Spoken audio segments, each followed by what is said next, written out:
René 2026 होने वाला है. For some of you it is very frustrating. For some of you you've gotten a second chance. This can mean a lot of things. This can mean कि किसी का clear नहीं होने वाला था वो अब उनको सीट मिल जाएगी. प्लीज़ अब ये सोचना बंद कर दो कि मैं नीट 2027 दूँ, मैं रीनीट दूँ, मैं क्या करूँ. You have just 10 days and I will give you a strategy on how exactly to go about these 10 days, right? Hello guys, I won't waste your time. I will directly get to the point. रीनीट आने वाला है, right. रीनीट 2026 होने वाला है. For some of you it is very frustrating. For some of you have gotten a second chance. And even for those that it is frustrating कि मुझे पता है कि कुछ के 600+ आ रहे हैं, वो फ्रस्ट्रेटेड है कि उनको फिर से देना पड़ रहा है. और कुछ लोग are relieved that they are getting another chance in a month. So you have just 10 days and I will give you a strategy on how exactly to go about these 10 days, right? So before I tell you the strategy, I will also be very honest with you. आप अपने marks most probably maximum 100 to 150 marks तक ही increase कर सकते हो, ठीक है. आप उस हिसाब से please keep your self ready, please keep your self prepare that this is the maximum amount. Unless of course आप बीमार थे, आपने पैनिक किया, that's a different story. But this is the marks range, okay. This can mean a lot of things. This can mean कि किसी का clear नहीं होने वाला था वो अब उनको सीट मिल जाएगी. किसी को एक प्राइवेट कॉलेज में सीट मिलने वाली थी, उनको अब गवर्नमेंट कॉलेज में सीट मिल सकती है, ठीक है. एंड देर आर पीपल जिनको एम्स थ्रू आउट इंडिया काफ़ी एम्स मिल सकते हैं just by increasing your marks this much. And that's it, okay. That's one thing I want to say. Second thing is that I really need you guys to keep your head very very clear, okay. मतलब आपने और कुछ नहीं करना अगले 11 दिन के लिए. प्लीज़ अब ये सोचना बंद कर दो कि मैं नीट 2027 दूँ, मैं रीनीट दूँ, मैं क्या करूँ. Because you don't have the time to think. अगर आपको नीट 2027 भी देना है, ठीक है, आप जो भी तैयारी अभी करोगे it will be useful for that.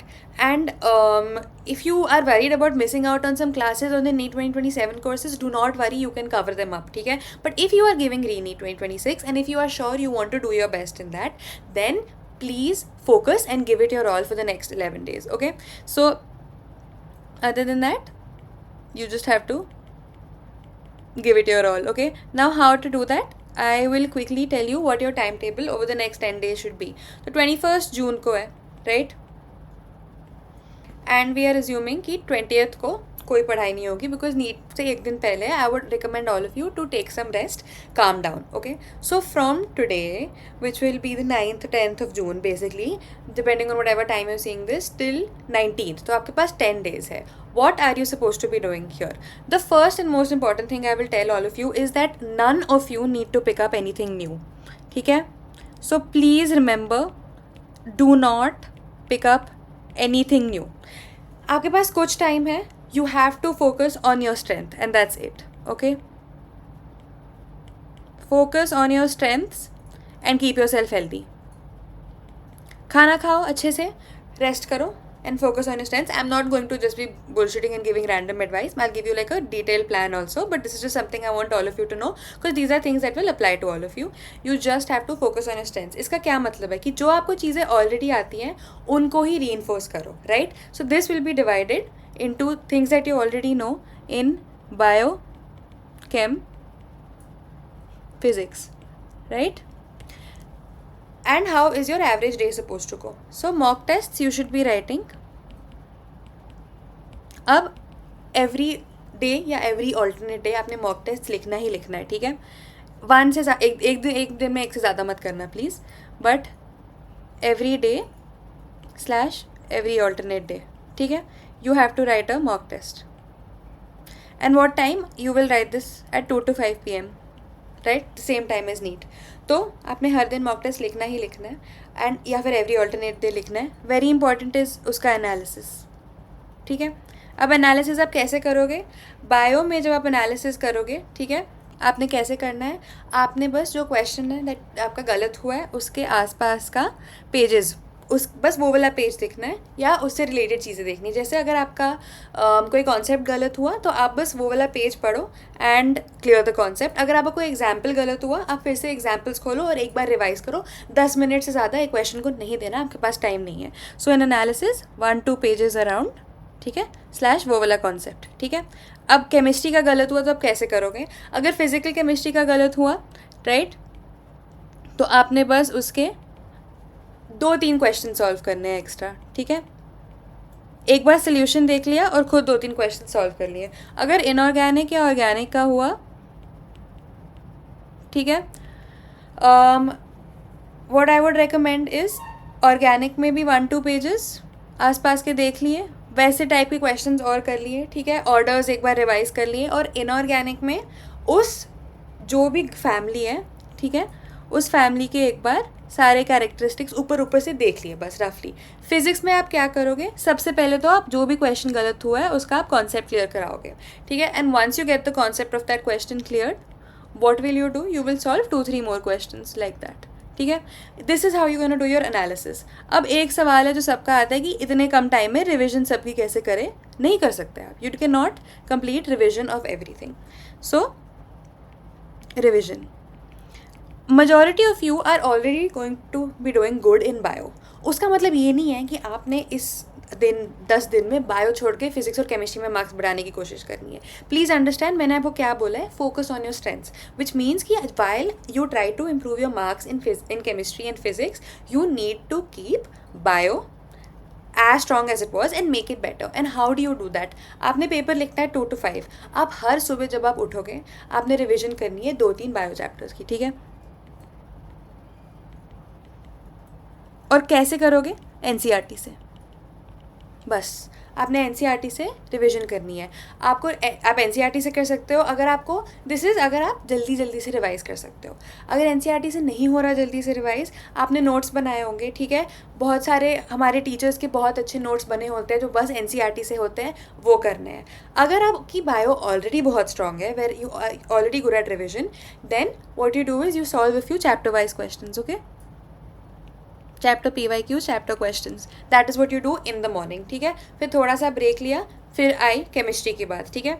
अभी जो टाइमिंग है वो आप अपने कन्वीनियंस के हिसाब से रख सकते हो। मैं इसलिए ऐसे बोल रही हूँ कि मेरा दिमाग रट्टे के लिए सुबह ज़्यादा काम करता था और पेपर सॉल्विंग के लिए रात को ज़्यादा काम करता था, ठीक है। तो ये हो गया बायो का रिविजन। केमिस्ट्री का रिविजन कैसे, फिर से सेम चीज़, इनऑर्गेनिक सुबह उठ के रटनी है। इनऑर्गेनिक की पूरी एनसीईआरटी मत पढ़ना, बस नोट्स को बार बार करते जाओ। अभी सुबह उठ के वही, अगर आपने इनऑर्गेनिक रखा या आपने कोई वैसे हैवी चैप्टर इन केमिस्ट्री रखा तो सुबह बायो का एक लाइट चैप्टर रखना, ठीक है। तो सेम केमिस्ट्री में I would recommend notes revision, ठीक है। फिजिकल केमिस्ट्री में थोड़े से क्वेश्चंस करना।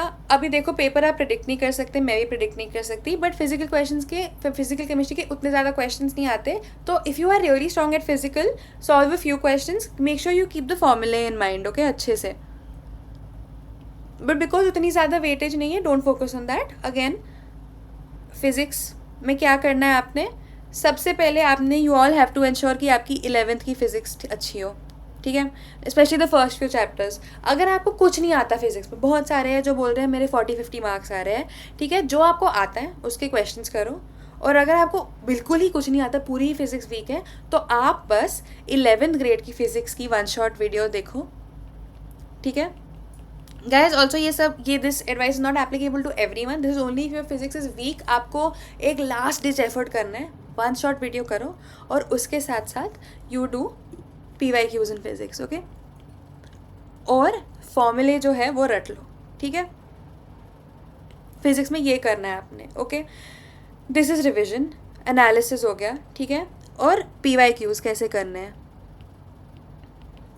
तो जो PYQs आपने करने हैं, अच्छा वन मोर थिंग गाइज, ये जो भी आप पढ़ रहे हो, everything has to be according to whatever is the highest weightage, okay, इसमें नहीं, इसमें।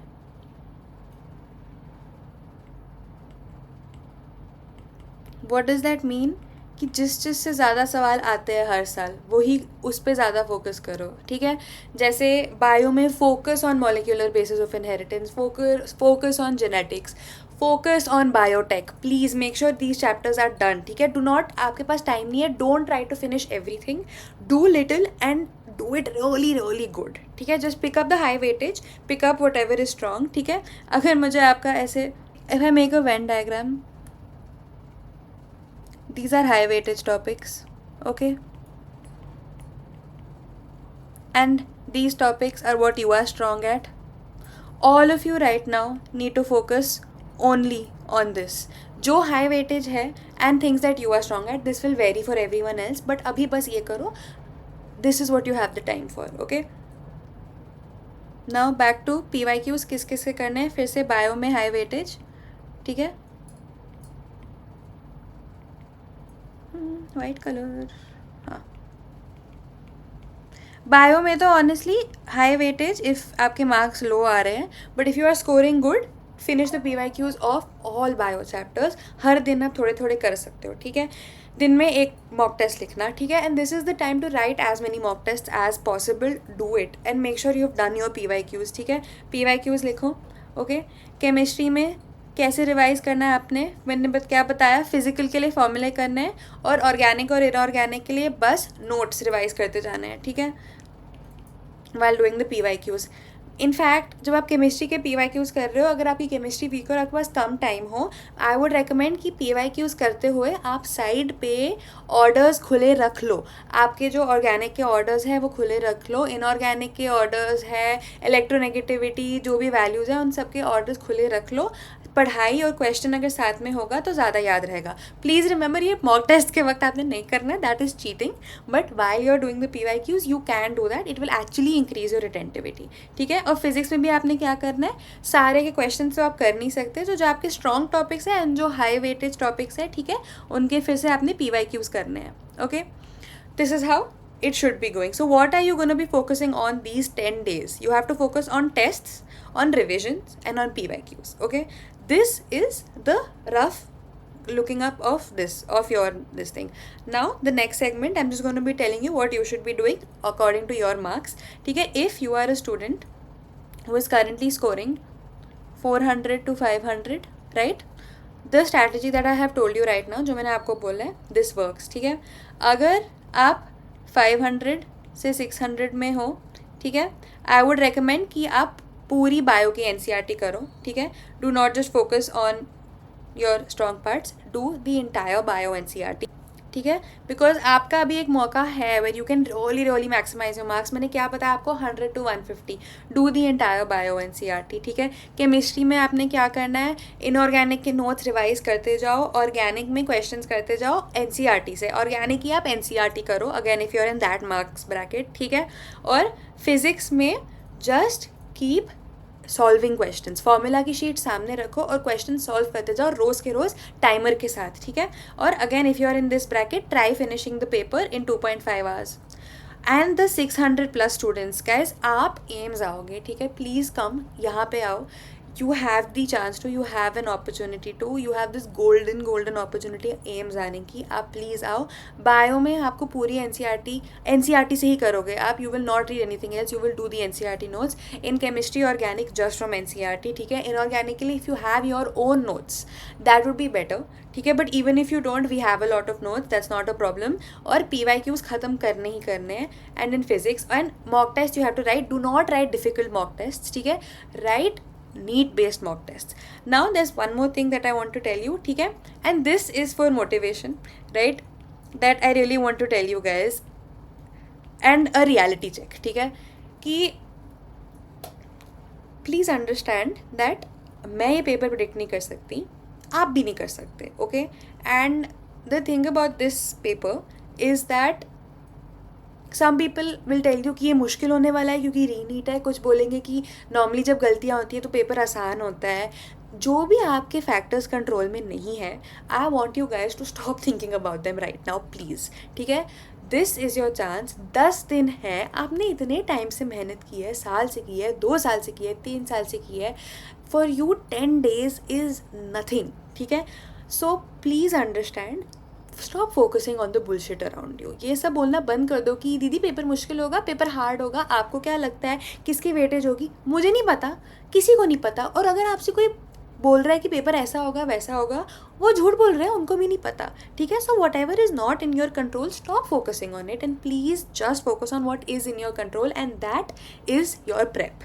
ओके, सेकंड, जिनको घर पे प्रेशर है, पेरेंट्स का प्रेशर अभी आ रहा है, अभी के लिए अपने मम्मी पापा को जाके बोलो या ये वीडियो दिखाओ कि देखो 10 दिन है, 10 दिन में मैं अपनी पूरी मेहनत, दिस इज़ ओनली अगर आप अपनी मेहनत पूरी कर रहे हो. अगर आप भी आलसी हो, घर पे बैठे हुए हो, तो फिर तो आपके पेरेंट्स का आप पे प्रेशर डालना बनता है. बट अगर आप if you are working hard, अपने मम्मी पापा को जाके बोलो कि देखो मैं अपने मेहनत कर रहा हूँ, मैं कर रही हूँ, मुझे करने दो, ठीक है, अभी मुझे एक्स्ट्रा प्रेशर नहीं चाहिए, I need to do my best, I need to have my head in the game. Okay, now there is one more thing. So as I told you, test करने हैं आपने, रिविजन करने हैं और PYQs करने हैं. Now one problem that you often face with this is where do you find this consolidated. आप में से बहुत लोगों के खुद के वो होंगे कि आपने खुद के नोट्स बनाए होंगे, PYQs के अगर कुछ होगा that's very good, but right now you need to be quick, you don't have time to waste. So इस लिंक में ये होगा, ठीक है, इस वीडियो के डिस्क्रिप्शन में ये this link will be there. Okay, let me just show you. तो ये अनअकैडमी ने हमने ये लॉन्च किया है where it is basically a tool kit. Tool kit में क्या होता है कि ये टूल किट इज़ जस्ट सब इकट्ठा कर देते हो, कंसोलिडेट करते हो जो ज़रूरी होता है, राइट. ये कम्प्लीटली फ्री है बाय द वे, मैं कुछ आपको बेच नहीं रही, ठीक है. This is a completely free tool kit. It's just a very good interface. मुझे इसका इंटरफेस बहुत अच्छा लगा बिकॉज मैंने आपको क्या बोला था, टेस्ट करना है, रिविजन करना है और प्रैक्टिस क्वेश्चंस करना है, और इसमें सब है, ठीक है. I just show it to you. जैसे if you can see, this is your prep kit. यहाँ पे प्रैक्टिस क्वेश्चंस है, देखो चैप्टर वाइज क्वेश्चंस है, PYQs है. जिन लोगों को JEE के क्वेश्चंस करने अच्छे लगते हैं, 600+ students, if you are out of questions physics में आप JEE के क्वेश्चंस करो, ठीक है. और डेली प्रैक्टिस पेपर्स है. क्विक रिवीजन के लिए भी, जिनको क्विक जल्दी जल्दी रिवीजन करनी है, आपके पास टाइम नहीं है, देखो फिर से चैप्टर वाइज नोट्स है, माइंड मैप्स है, फॉर्मूले शीट है, ठीक है, और हमारे एजुकेटर्स के हैंड रिटन नोट्स भी है, एंड दीज आर टेस्ट, ठीक है. इस संडे को भी एक ऑल इंडिया मॉक टेस्ट होगा. Please do write it. Free है guys, all of this is free. It is just for your practice. यहाँ पे सबको पता है कि आप स्ट्रेस्ड हो, you know, you are in a very dire state right now. Nobody is trying to like sell anything to you or take any advantage of you. Please understand, this is just a very very effective toolkit. Okay, सब कुछ एक उसमें रखा हुआ है, इकट्ठे रखा हुआ है, बैठा हुआ है गाइस, ठीक है. आपने बस खोलना है, आपने एक टैब खोलना है और आपको इस टैब में सारे आपके वो मिल जाएंगे जो whatever you need to prepare. Okay, so I hope this is helpful for you. Please do go through it. Okay, if it works for you, definitely use it. I really liked it because it's a very consolidated source. Okay, so that is it. This is all that I had to say. Okay, I really hope that you guys do well. I really hope आपने ये video 2x पे देखी हो, क्योंकि आपके पास time नहीं है. But calm, keep yourself calm, ठीक है. As I said, focus on your strengths, stay healthy, do not start anything new, and you have to give it your all. Okay, keep your head clear guys. This is just one paper and you have to write it. Okay, all the best. I hope you guys do really well.